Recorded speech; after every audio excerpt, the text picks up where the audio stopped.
From VOA Learning English, this is the Education Report. Burma, also known as Myanmar, is one of the poorest countries in the world.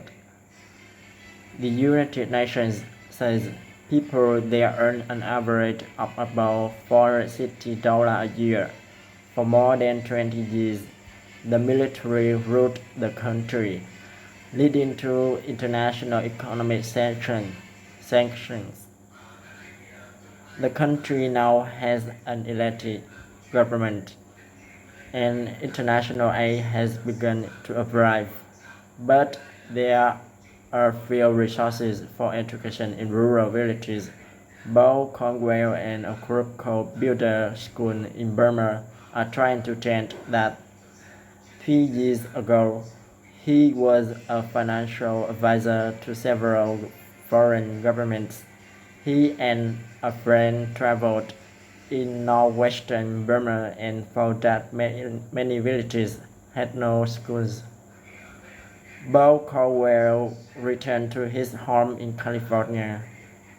Back home, he learned that the cost of building a primary school in Burma was just $50,000 to $20,000.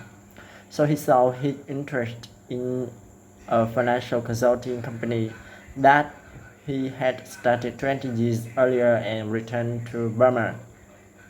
He looked for villages that would give land and construction, help him return for a school. Rick Heisman, an expert on Burmese music, volunteered to help. He has been working on humanitarian and education projects in Burma for more than 20 years. Rick Heisman is married to a well-known Burmese harpist, Suwe.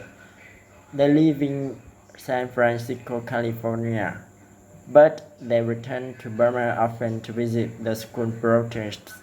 Suwe says the children are excited to learn to read and write, and he says the parents are happy that their children can get an education without having to leave their village. Builder School in Burma has built 2 schools, and a third one is almost complete. In June, construction or renovation began on 2 more. Bo Caldwell is applying for grants and asking for donations so he can build more schools. For VOA Learning English, I am Carlos Persuti.